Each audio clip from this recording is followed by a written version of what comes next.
अस्सलाम वालेकुम। आज हमारा फोर्थ लेक्चर है MTH 601 जो आपका सब्जेक्ट है ऑपरेशंस रिसर्च इसके लिए। और अगर आप इस चैनल पे नए हैं तो प्लीज इसे सब्सक्राइब कर दीजिए। आपको वीडियो अच्छी लगे तो लाइक कर दीजिए और ज्यादा से ज्यादा शेयर कर दीजिए ताकि सब लोगों की हेल्प हो जाए। जी, तो हमने अपने पिछले लेक्चर में बात की थी कि ऑपरेशन रिसर्च को अप्लाई करने के लिए डिफरेंट टेक्निक्स हैं जिनकी मदद से हम इस तरीकाकार को इस्तेमाल करते हुए अपने डिजायर्ड रिजल्ट जो है वो हासिल करते हैं। उसके लिए हमने एक ब्रांच ट्री टाइप एक चीज बनी हुई देखी थी पिछले चैप्टर में, जिसके अंदर मुख्तलिफ टेक्निक्स का तारुफ करवाया गया था, जिसमें हमने मैथमेटिकल लीनियर प्रोग्रामिंग के बारे में पढ़ा था, प्रोबेबिलिस्टिक टेक्निक के बारे में बात की थी, इन्वेंट्री मेथड, नेटवर्क और अदर मेथड्स जो है। आज हम डिस्कस करेंगे ऑपरेशन रिसर्च टेक्निक्स का जो नेटवर्क का मेथड है उसके बारे में हम बात करेंगे। और यही आपका चैप्टर 2 है, network analysis, PERT and CPM। Network analysis के अंदर हमने दो मेजर चीजों को स्टडी करना है, जिसमें पहली चीज है पर्ट। पर्ट का मतलब है program evaluation and review technique और इसकी एब्रीविएशन है पर्ट। अब ये जो है क्रिएट किया गया उस वक्त जब यूएसए की डिफेंस डिपार्टमेंट ने एक न्यूक्लियर मिसाइल को लॉन्च किया, जिसने अंडर वाटर सबमरीन के जरिए से उस मिसाइल ने थ्रो होना था और वाटर की सरफेस तक आना था। आपका उसका नाम था पोलारिस बैलिस्टिक मिसाइल। उसको लॉन्च करने के लिए जिस टेक्नोलॉजी का सहारा लिया गया, जिस सिस्टम का, उसमें पर्ट यूज हुआ पहली दफा। और उसके बाद इसको फिर एज ए सिस्टम इंट्रोड्यूस करवाया गया और डिफरेंट फील्ड्स के अंदर इसको यूज किया गया और ये सक्सेसफुल रहा और इसके रिजल्ट्स काफी अच्छे आए। अब पर्ट है क्या चीज? पर्ट जो है वो किसी भी प्रोजेक्ट के अंदर या मॉडल जो भी आप डिजाइन करते हैं नेटवर्क का, उसके अंदर आने वाली अनसर्टेनिटीज को डील करता है। अनसर्टेनिटी क्या चीज है? वो चीज जो आपने प्लान बनाते हुए आपकी बैक ऑफ द माइंड नहीं थी, जो आपने सोची नहीं कि ऐसा भी हो सकता है, वो चीज अनसर्टन है, जिसके चांसेस बहुत कम थे, लेकिन अनफॉर्चुनेटली वो चीज आ गई आपके मॉडल के रास्ते में। उसमें नेचुरल डिजास्टर्स हो सकते हैं, कुछ भी किसी भी किस्म की चीज हो सकती है। बहरहाल वो एक अनएक्सपेक्टेड चीज है जो आपके मॉडल के फ्लो में रुकावट बनती है। उन प्रॉब्लम्स को पर्ट डील करता है। आपके हैंडआउट्स में इसको एक रीडिंग देते हैं, लिखा हुआ है, PERT incorporated these uncertainties into a model which provides a reasonable answer to these uncertainties। तो उन अनसर्टेनिटीज को जो कि मतवक्को नहीं थी और वो आपके रास्ते में आ गई हैं, उनको डील करना है पर्ट ने। अब पर्ट जो है ये एक इवेंट ओरिएंटेड टेक्निक है। इवेंट का मतलब क्या है कि आपने एक प्रोजेक्ट को डिजाइन किया है, उसके अंदर आप डिफरेंट स्टेजेस से होके एक फाइनल स्टेज पे पहुंचते हैं। तो वो जितनी स्टेजेस हैं उसके अंदर वो आपके इवेंट्स हैं। आपका पहला इवेंट है जिससे आपने शुरू करना है, और एक आपका फाइनल इवेंट होगा जहां पे आपका प्रोजेक्ट जो है वो कंप्लीट हो जाएगा और आपका सारा काम जो आप जॉब करना चाह रहे हैं, वो टास्क आपका जो है वो फिनिश हो जाएगा। ये था एक पर्ट का छोटा सा तारुफ। दूसरी जो टेक्निक है नेटवर्क का हिस्सा है, that is CPM। CPM stands for critical path method. इसको सबसे पहले डूपॉन्ट एक कंपनी थी, उन्होंने यूज किया 1958 में, और इसको यूज करने की वजह से उन्होंने अपने इस प्रोजेक्ट में तकरीबन $1 मिलियन की सेविंग की। जब उनको इतना ज्यादा फायदा हुआ तो उन्होंने इसको प्रैक्टिस में लाने का सोचा और कहा कि जी हम इसको अपने आइंदा के प्रोजेक्ट्स में यूज किया करेंगे, और फिर बाकी दुनिया ने भी इस चीज को फॉलो करना शुरू किया। तो अब इसको हम डिटेल से पढ़ते हैं कि CPM क्रिटिकल पाथ मेथड जो है वो क्या चीज है। अब होता यह है कि जब आपको ये काम शुरू करते हैं तो उसकी एक एक्सपेक्टेड ड्यूरेशन आपके माइंड में होती है, नॉर्मल ड्यूरेशन। फर्स्ट करें आप एक बिल्डिंग या घर बनाना शुरू करते हैं तो उसका जो कॉन्ट्रैक्टर है वो आपको एक टाइम देता है कि जी 3 महीने में मैं आपको स्ट्रक्चर खड़ा कर दूंगा, उसके बाद मैं इसकी फिनिशिंग स्टार्ट करूंगा, सारी डिटेल वो आपको देता है। ये एक नॉर्मल प्रोसीजर है, और उसके ऊपर वो आपको कॉस्ट का भी एक तखमीना लगा के दे देता है कि जिस पे ये कॉस्ट और ये चार्जेस आएंगे। अब आप अगर उस काम को जल्दी करना चाहते हैं तो आप ये कर सकते हैं कि जी आप मजीद स्किल्ड पीपल, मजीद लेबर इन्वॉल्व कर लें, ओवर टाइम दे दें वर्कर्स को, आप उनका जो ड्यूटी टाइम है, वर्किंग आवर्स है, वो ज्यादा कर दें ओवर टाइम पे करके, तो ऑब्वियसली आपका काम जल्दी फिनिश होगा। अगर वो 3 महीने में स्ट्रक्चर खड़ा करने की बात कर रहा है तो हो सकता है 1.5 महीने में आपका ये काम कंप्लीट हो जाए। तो इसको हम बोलते हैं क्रैश ड्यूरेशन, यानी काम को जल्दी करना। अब इसमें क्या चीज है कि जब आप कॉस्ट को इंक्रीज करते हैं, ज्यादा उसमें इनपुट डालते हैं, एडिशनल रिसोर्सेज ऐड करते हैं, तो आपका काम जल्दी कंप्लीट हो जाता है। ये चीज है अब इसमें कि आपके हैंडआउट्स में लिखा हुआ है, with CPM the amount needed to complete the various activities is assumed to be known with certainty.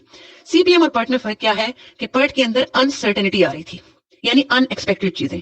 CPM जो है ये उन चीजों को डील करता है जो पहले से तयशुदा है कि इसकी ड्यूरेशन ये है, इसमें ये हमें प्रॉब्लम्स आ सकती हैं। ये एक मेजर फर्क है पर्ट और CPM में। So the direct costs of the activities increase and hence the cost of the project also increase। अच्छा, अब इसमें दो चीजें सीखने वाली हैं कि डायरेक्ट और इनडायरेक्ट कॉस्ट्स क्या होती हैं। आपकी डायरेक्ट कॉस्ट जो है उसमें आपकी लेबर आ जाती है, रॉ मटेरियल आ जाता है, इक्विपमेंट आ जाता है, ये आपकी डायरेक्ट चीजें हैं। और इनडायरेक्ट कॉस्ट जो है उसमें आपकी मैनेजमेंट है, जनरल एडमिनिस्ट्रेशन है, उसमें रेंटल्स हैं, यूटिलिटीज हैं, ये सारी चीजें हैं।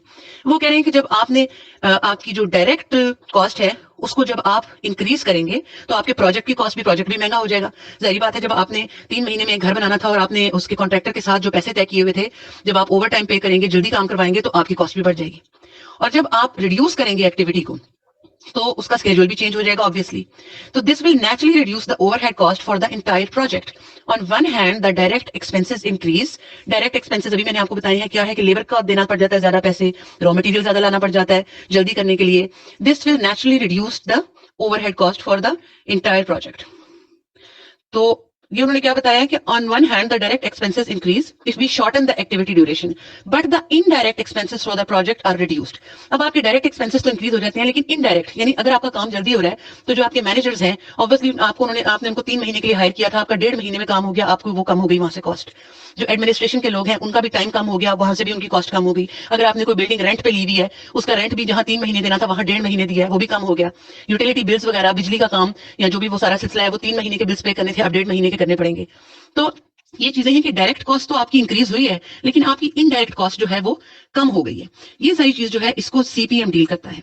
दस CPM is not concerned with uncertain jobs. CPM जो है वो उन जॉब्स को डील करता है जो पहले से तयशुदा है। अब इसके अंदर जो मेजर डिफरेंस है वो मैं आपको एक दफा दोबारा इसका एक रीकैप दे दूं। पर्ट है आपके पास एक प्रोजेक्ट मैनेजमेंट टेक्निक, और ये अनसर्टेन एक्टिविटीज के लिए है, वो एक्टिविटीज जो अनएक्सपेक्टेड थी और वो प्रोजेक्ट के किसी मरहले पे किसी इवेंट पे उभर के सामने आ गई। सीपीएम भी एक प्रोजेक्ट मैनेजमेंट की टेक्निक है, लेकिन ये एक स्टैटिस्टिकल टेक्निक है और इसको पहले से डिफाइन किया जाता है सारी एक्टिविटीज को, इसके अंदर अनसर्टेनिटी नहीं होती। ये एक मेजर डिफरेंस है आपके पर्ट और सीपीएम में। इसके बाद उन्होंने नीचे बताया हुआ है कि बहुत सारी चीजें ऐसी हैं जिनमें पर्ट और सीपीएम यूजफुल है। इसमें the construction of a building और of a highway, planning and launching of a new project, scheduling maintenance for a project, और ये सारी चीजें आप इनको एक स्टडी दे लीजिएगा। ये तो हमने बात कर ली है पर्ट की और सीपीएम की। अब आगे हम बात करेंगे कि नेटवर्क क्या चीज है।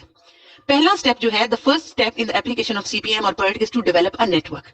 नेटवर्क कैसे डेवलप करना है, नेटवर्क की डेफिनेशन उन्होंने दी हुई है। A network is defined as a graphic representation with a flow of some type in its branches. अब नेटवर्क जो है वो आपको एक ग्राफ की सूरत में एक पिक्चर का व्यू देता है। इसके अंदर इसकी ब्रांचेस होती हैं और नोड्स होती हैं। वो हम आगे डिटेल से पढ़ेंगे कि ब्रांचेस और नोड्स जो हैं वो क्या चीजें हैं। अब नीचे उन्होंने आपको एक टेबल दिया हुआ है जिसके अंदर उन्होंने आपको बताया है कि आपकी अगर एक एक्टिविटी है हाईवे सिस्टम, तो इसकी नोड्स क्या है, इंटरसेक्शन है, इसकी ब्रांचेस क्या है, रोड्स है, और इसके ऊपर फ्लो किस चीज का होगा, ऑब्वियसली व्हीकल्स का होगा, गाड़ियां या मोटरसाइकिलें, किसी भी किस्म की व्हीकल। सिमिलरली कम्युनिकेशन के लिए आपकी नोड्स उसके स्विचिंग पॉइंट्स हैं, ब्रांचेस उसकी वायर्स हैं, और इन दोनों चीजों के थ्रू इस पे फ्लो क्या कर रहा है, आपका मैसेज। इसी तरह उन्होंने ये सारा टेबल बना के दिया हुआ है। अब हम बात करेंगे नोड की। ये एक छोटी सी उन्होंने डायग्राम आपको बना के दी हुई है। A node is the intersection of two branch lines, यानी दो ब्रांच लाइंस हैं, दो नोड्स को कनेक्ट एक लाइन आपके पास कर रही है। ये आपकी एक एक्टिविटी हो जाएगी। एक नोड से दूसरे नोड तक जब आप जाएंगे तो ये आपके पास एक इवेंट काउंट होगा। It is denoted by a circle. ये जो सर्कल है ना, ये नोड होता है। Each branch represents an activity. Her branch उसकी एक्टिविटी को शो करती है। Each node represent an event. Her node जो है वो एक इवेंट को रिप्रेजेंट करता है। The arrow heads indicate the sequence, और जिस तरफ आपका एरो का रुख है वो आपको सीक्वेंस बताएगा कि ये एक्टिविटी इस सीक्वेंस से चल रही है। 1 से ये 2 पे गया, 2 से 3 पे गया, ये सारा एक सिस्टम है। अब ये जो आपके पास डायग्राम दी हुई है इसमें आप देख सकते हैं, इसमें आपके पास एक नोड है और दो नोड्स हैं आपके पास इसमें, और एक ब्रांच है। और इसमें आपने ये चीज याद रखनी है कि एरो जो दो नोड्स को कनेक्ट करता है वो दो इवेंट्स को शो करता है एक एक्टिविटी में। जहां से आपने एक्टिविटी को शुरू करना है, जो उसका इनिशियल पॉइंट है, उसे आपने हमेशा टेल इवेंट रखना है, उसको हम कहते हैं टेल इवेंट।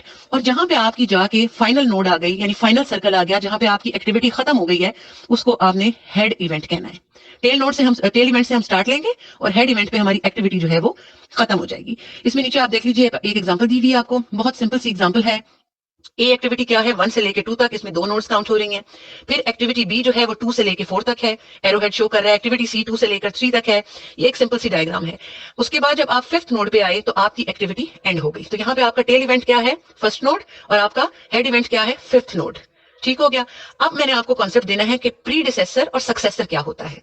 प्रीडिसेसर वो है जो आपकी किसी नोड से पीछे, प्री से आपको नाम से जाहिर हो गया होगा, जो पीछे आ रहा है किसी नोड से, और सक्सेसर क्या है, जो उसके बाद आ रहा है। जैसे कि आपकी डायग्राम है, इसके अंदर A is called the predecessor of B and C. B and C से दोनों से पीछे जो एक्टिविटी थी वो ए थी, जो 1 से लेकर 2 तक आ रही थी।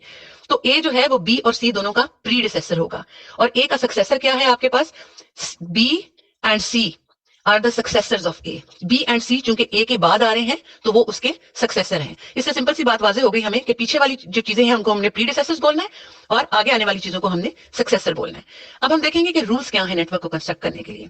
इसके लिए यहाँ पे 5 रूल्स इन्होंने हमें बताए हुए हैं कि each activity is represented by one and only one arrow. सिर्फ एक एरो एक साइड पे मूव करेगा, this means that no single activity can be represented twice in a network, यानी कोई भी एक्टिविटी रिपीट नहीं होगी। एक दफा एरो आगे चला गया, वो वापस नहीं आ सकता। दूसरी चीज क्या है, no two activities can be identified by the same end events, कोई भी दो एक्टिविटीज ऐसी नहीं हो सकती जिनका एंड इवेंट सेम हो। इसका मतलब यह है कि आपका नेटवर्क फ्लो में चलेगा, वो राउंड लेके लूप नहीं बनाएगा, यानी वापस अपनी जगह पर नहीं जाएगा। वो जहां से शुरू हुआ था, जो उसका टेल इवेंट था, हेड इवेंट, उसको जाके दोबारा टच नहीं करेगा। हेड इवेंट कहीं और होगा जहां पे आपकी एक्टिविटी जो है वो खत्म हो जाएगी। तीसरी और इंपॉर्टेंट चीज ये है कि time flow follows from left to right. अब टाइम देखें, आगे जाना पीछे तो नहीं आ सकता, 3 के बाद 4 ही बजने हैं, 2 पे तो आप वापस जा नहीं सकते।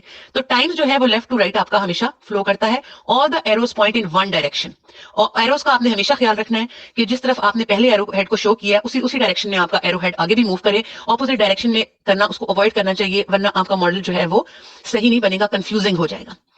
चौथी चीज इसमें क्या रहती है, arrows should not cross each other, arrows को एक दूसरे को क्रॉस नहीं करना चाहिए, इंटरसेक्ट नहीं करना चाहिए। और फाइनल चीज क्या है, every node must have at least one activity preceding it, यानी उससे पीछे, and at least one activity following it, और एक उसके बाद, except for the nodes at the very beginning, सवाए उन नोड्स के जिनसे हम शुरू कर रहे हैं। जो पहली नोड है उसके पीछे कोई नोड नहीं होगी, and the very end of the network. यानी इसमें उसने क्या चीज एक्सप्लेन की है कि हर नोड के पीछे भी एक नोड होनी चाहिए और उसके आगे भी एक नोड होनी चाहिए, सवाए वो जो 2 फाइनल नोड्स हैं, एक आपकी जो इनिशियल नोड है जहां से आपने शुरू किया था, और एक जो आपकी फाइनल नोड है जहां पे आपने इसको एंड किया था। उन 2 नोड्स के अलावा बीच वाली सारी जो नोड्स हैं उनके प्रीडिसेसर्स भी होने चाहिए और सक्सेसर्स भी होने चाहिए। ये 5 रूल्स हैं जो किसी भी नेटवर्क को कंस्ट्रक्ट करने के लिए अप्लाई किए जाते हैं। और मेरा ख्याल है आज के लिए इतना काफी है। मैं उम्मीद करती हूँ कि जो कॉन्सेप्ट मैंने आपको दिया है, पर्ट का, सीपीएम का, नोड्स का, एक्टिविटी का, प्रीडिसेसर और सक्सेसेस का, वो आप सबको अच्छी तरह से समझ आ गया होगा। और आप इसको एक क्विक रीडिंग दे दीजिएगा, ये इतने आसान सी चीज है कि इंशाल्लाह you will know it better इंशाल्लाह। और इंशाल्लाह नेक्स्ट लेक्चर के अंदर हम डमी एक्टिविटीज के बारे में बात करेंगे और फर्दर जो भी सारी एप्लीकेशंस हैं उसके बारे में। बहुत शुक्रिया, अल्लाह हाफिज।